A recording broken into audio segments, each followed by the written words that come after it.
Komið sæl og blessuð kæru naut. Þá komið að því að tékka aðeins á stöðunni ykkar.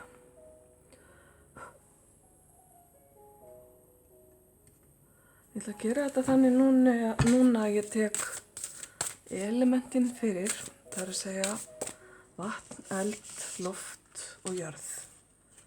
Við erum jú all samsett úr því og allt sem lifir. Ásamt mörgu fleiru. Reyna að hafa þetta bara einfalt og skýrt.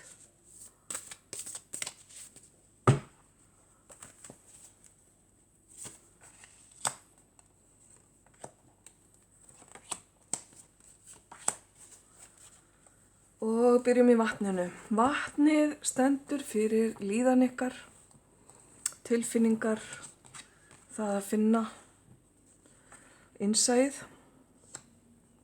ásamt því, ásamt eldinum. Margir vilja meina að innsæið tengist eldinum frekar en vatninu. Samkvæmt þessu spili og því sem að kemur til mín, myndi ég segja að nautinu líði afskaplega vel þessa dagana. Og meira að segja betur en vel, því að það er verið að sýna hérna hámark tilfinningalegar ánægju. Þetta getur verið eitthvað sem að hefur gengið mjög vel hjá okkur undanfarið, eða þið hafi verið að upplifa mikla gleði í ykkar lífi.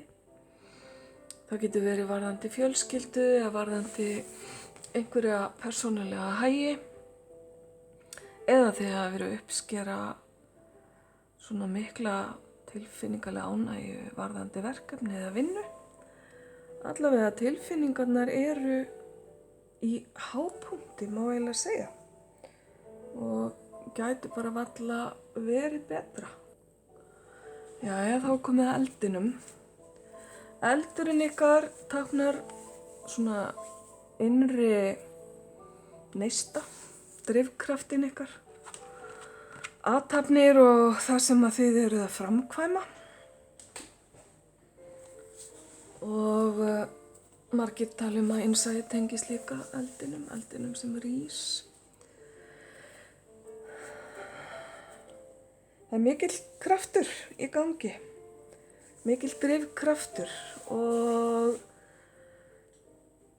eldurinn ykkar virðist vera í góðu jafnvægi, samkvæmt þessu spili.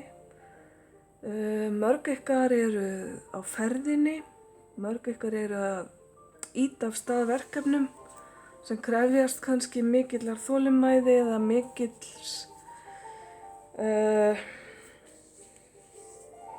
mikillar orku.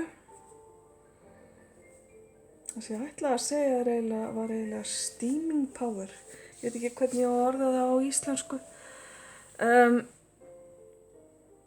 Þið eru allavega fullir af eldmóði, skulum við segja. Þið eru full, kæru naut. Mörg ný verkefni í gangi og mörg ykkar kæru naut eru kannski með fleiri en eitt verkefni einmitt í svona, allavega í burðarliðnum. Mikil ákveðni og framsækni, og þið eru alveg sannfærð að þið séu það réttri leið og ákveðin í að láta ekkert stöðva ykkur. Það er bara frábært. Loftið ykkar sem táknar hugsanir og hugmyndir, all samskipti, alla miðlun, allt sem þið látið frá ykkur, munnlega, skriflega eða með öðrum hætti. Þar eru þið stödd á stað þar sem þið eru að reyna að vanda ykkur. Það eru margar hugmyndir í gangi, alveg eins og verkefnin ykkar, og þið eru að reyna að leyfa hverju og einni hugmynd, hverju og einu fræi að ná að spíra á sem bestan hátt. Hugmyndirnar ykkar eru eins og, við skulum segja, matjurtagarður, þar sem að þið eru að reyna að hlúa að hverri og einni plöntu með því að gefa henni þá næringu sem hún þarf. Sjáum að reyta frá henni illgresi sem annars stelur orkun hennar. Og þið eru svolítið svona eins og garðyrkjumaður með tjáninguna ykkar. Þið eru afskaplega vel máli farin þessa dagana allavega og eru það svona skora hátt á svona mælsku stiganum. Þið eru að koma vel frá ykkur hlutum, orða vel hluti. Mörg ykkar gætu verið að vinna við texta þar sem að þið eruð að vanda yfirferð og útlit og það að textin innihaldi það sem hann þarf að innihalda. Við dettur í hug prófarkalestur og einhver ykkar eru að vil bara skrifa ykkar eigin texta. Þetta spil ber í sér mikla meyjarorku og meyjan þekkt fyrir að vera nákvæm og gagnrýnin. Þannig að það sú orka sem í gangi í tjáningunni ykkar. Meyjan getur líka verið skörp og hvöss þegar að svo ber undir. Og ef það eitthvað svona sem að þið ættu kannski að vara ykkur á, þá það eitthvað slíkt. En mér sýnist þið vera alveg vakandi fyrir því þar sem að þið eruð að huga svo vel að öllu sem þið látið frá ykkur. Ef þið vil einhver ykkur að skrifa næringu og eins og ég talaði áðan matjurtir eða garðrækt. Einlega. Ok, þetta var tjáningin ykkar. Þá það jörðin. Efnisveruleikinn, þetta grjótharða form sem við öll erum að díla við alla daga og búum að hluta til í. Þetta táknar líka fjármálin, alla verslun og sölu og ykkar lífi og það að skapa sköpunina og hvað þið eru að vinna við, atvinnun ykkar. Þar fáið þið aðra áttu. Þetta áttan sem talar að hlutirnir gerist hratt. Mikið að vera, mikið áreiti, samskipti við marga, hlutir sem koma skyndilega, kannski eftir langa bið og þá erum að vera tilbúin að grípa. Og þar sem við erum að tala hérna efnið og fjármálin, myndi ég segja að verði snögg breyting. Varðandi þau mál og kannski sneggri heldur en þið áttu von á og það gildi bara að vera svolítið kvikk og taka á móti hlutunum þegar þeir koma, vinna úr þeim svo að verði pláss fyrir meira. Þetta atvinnan ykkar líka, ef þið eru mörg ykkar að vinna í þessari orku þar sem hlutirnir gerast hratt, þola enga bið. Þetta getur verið fjölmiðlaorka. Þetta táknar að vissu leyti ljósvakamiðla, samfélagsmiðla. Það rafmagnuð orka í þessu spili. Allt varðandi rafmagn og tækni. Og þetta merkur, það eru skilaboðin líka. Þannig að þetta er svolítið skemmtilegt. Í vatninu eru þið með vatn. Í eldinum ykkar eru þið með jörð. Í loftinu eru þið líka með jörð. Og síðan í jörðinni, þar eru þið með eld. Þannig að það er svona skemmtileg blanda. En við ætlum að kíkja aðeins nánar á hvert og eitt spil.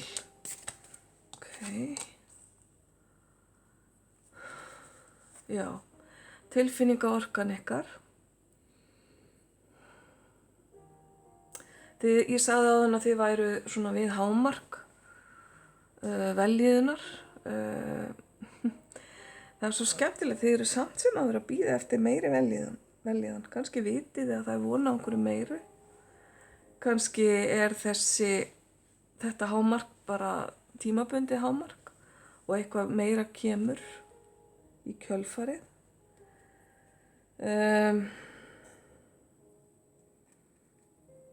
Mikill vill meira. Kannski að gera að staldra eins við og njóta og meðan En jú, við göngum líka alltaf í gegnum ákveðnar tilfinningarsveiflur. Þannig að eflaust á eftir eitthvað meira eftir að skila sér til ykkar.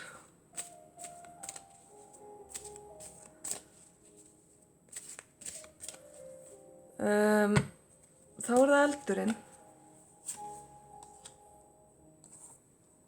Ég les aldrei spil og hvolfi, ég hef ekki vanist í. Eldurinn með sínum hreinsunarkrafti fær til liðs við sig annað spil sem táknar mikla hreinsun. Framkvæmdirnar ykkar sem ég talaði áðan, sem þið eru að vinna að, það eru hreinsunaröfl þar í gangi. Ef til vill eru þið að framkvæma hreinlega vinna eða hvað á ég að segja, taka til eða þrífa í eiginlegum eða óeiginlegri merkingu. Það er að segja að framkvæmdirnar ykkar gætu snúist einhvers konar hreinsun. Það að ýta við gömlu og koma nýju að. Mikla breytingar í þessum athöfnum með þessum drifkrafti. Þið sjáu nautið hérna sem horfir bara beint,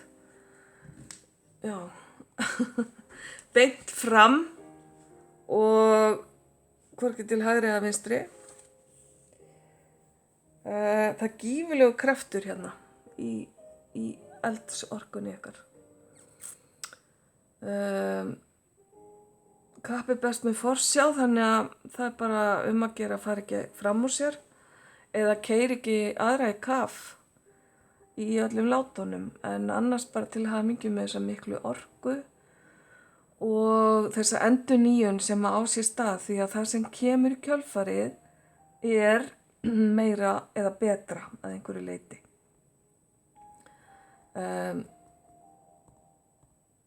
Þannig virkar dauðaspilið. Ok, loftið.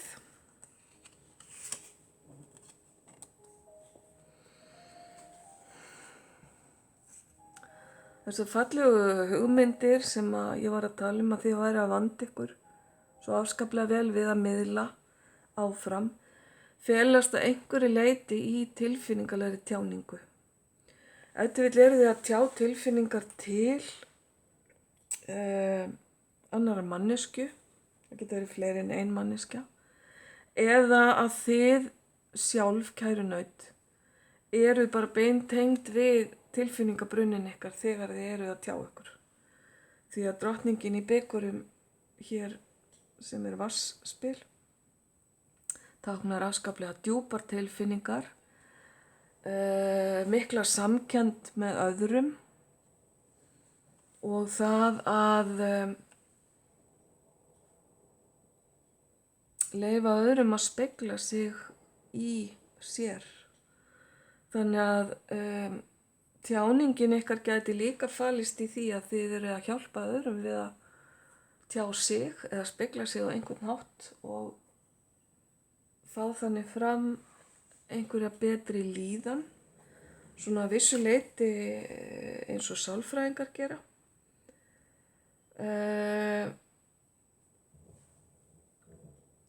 Allt sem ég set hérna fram er tímabundið, munið það.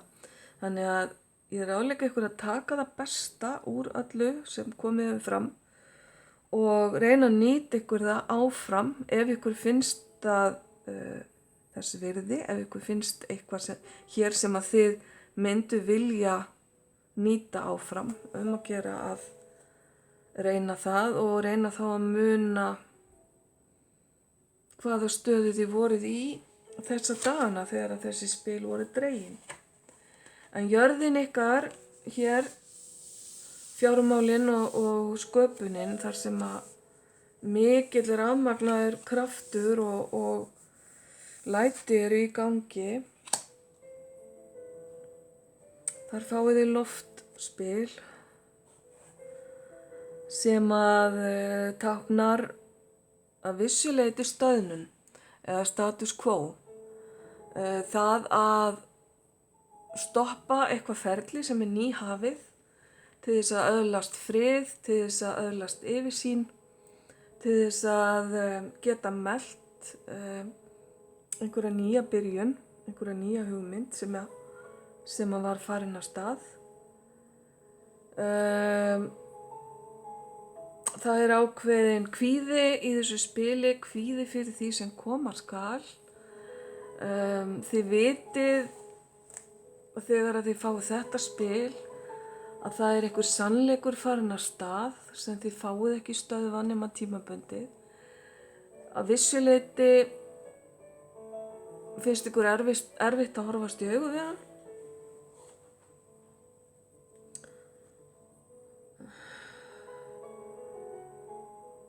En þið getið ekki stöðvað flæði endalaust.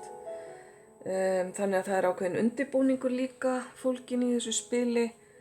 Þetta er vogin, það er að segja, það eru þarna vogarskálar sem skapa ákveðið jafnvægi, en leið og einhver breyting verður á, þá hallast vogarskálarnir í aðra áttina og þið verðið að horfast í augu við það sem kemur til góðs eða ills. Ok, þannig að þetta er partur af þessu mikla áreiti. Er þetta eitthvað sem að þið eru að skapa ykkur sjálfkærunaut til þess að forðast að takast á við það sem er að koma? Eða að það að hafa mikið að gera kemur í veg fyrir að þið getið aðeins stoppað og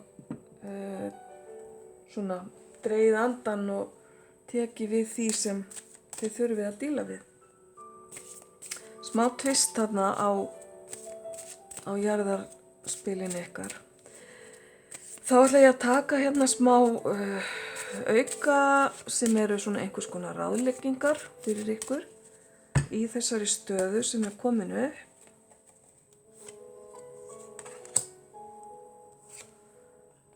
Og það er að gleyma ekki andlega þættinum. Muna eftir að tengja ykkur inn á við, tengja ykkur upp á við. Hverjar trúar sem þið eruð eða hvort sem þið eruð trúið eða trúlaus eða stundi trúarbrögð eða hvað. Það er aðalega bara ykkar aðra sjálf eða ykkar tenging ykkar við alheiminn, almættið skulum við segja. Misjá hvernig fólk talar þegar þetta á í hlut. Tenging út fyrir ykkur sjálf og ykkar efnislíkama, skulum við segja. Það er líka aðeins verið að vara við að vera með höfuðið of mikið í skýjunum.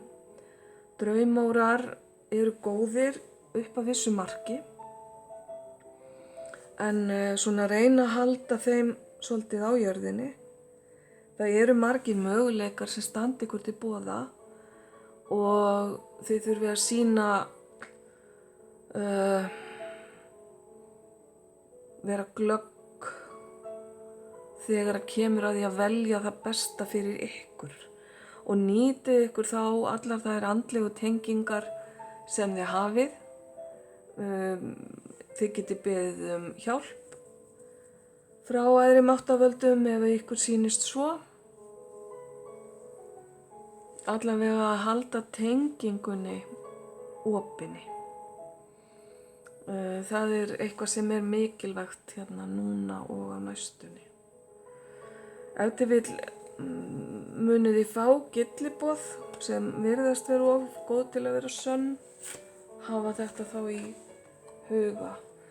Og líkleg útkoma, ef þið eru að spyrja svona endalokin á einhverju eða svar við einhverju, hún er dálítið rafmögnuð svolítið svipað og spili hér. Eldingarnar neista hérna af riddaranum. Þetta er riddari sem á afskaplega auðvelt með að hefja verkefni, koma þeim af stað, en svo skilur hann eftir lausa enda fyrir aðra til að klára. Ég kalla þetta oft í svona góðlátlegu gríni ofvirka riddaran. Og þá meina ég ofvirka sko, bara með ADHD, full blown, eins og við og fleiri. Því að sko, hann er með svo góðar fyrirætlanir, það vantar ekki. Og hann er með orkuna sem til þarf, hann kemur stormandi inn á sviðið og svo áður en þú ert búin að bjóða honum góðan daginn og kannski snúa þér við, þá er hann skyndilega horfinn. Og það er ekki að því að hann ætlar sér að skilja allt eftir í óreiðu, orkan hans er svo kröftug að hann eiginlega bara ræður ekki við hana sjálfur. Þannig að líklega útkoma hjá ykkur er á þá leið að minna ykkur á að klára dæmið eða allavega þá að vera búin að tryggja að einhver ætli að klára dæmið því að það er ekki víst að þið munu hafa tíma eða space til að gera allt sem þið ætlið ykkur, hversu fallegar fyrirætlanir sem þið hafið og hversu mikla orku sem þið hafið. Það er alla líkur á að það verði svolítið svona rakettu orka í gangi og kannski er þetta ekki þið sjálf, kæru naut, þetta gæti verið einhver sem er að koma inn til ykkar og er að vinna fyrir ykkur verkefni eða með ykkur eða er bara að koma inn í líf ykkar á einn eða annan hátt. Ok, kæru naut, þá ætlum ég bara að þakka ykkur fyrir að horfa og hlusta. Ef þið viljið persónlega lestur, þá er bara að hafa samband við mig á Facebook, miðluna heilun. Sendu mig bara skilaboð í Messenger. Annars óska ég ykkur alls hins besta, ljós og kærleikur.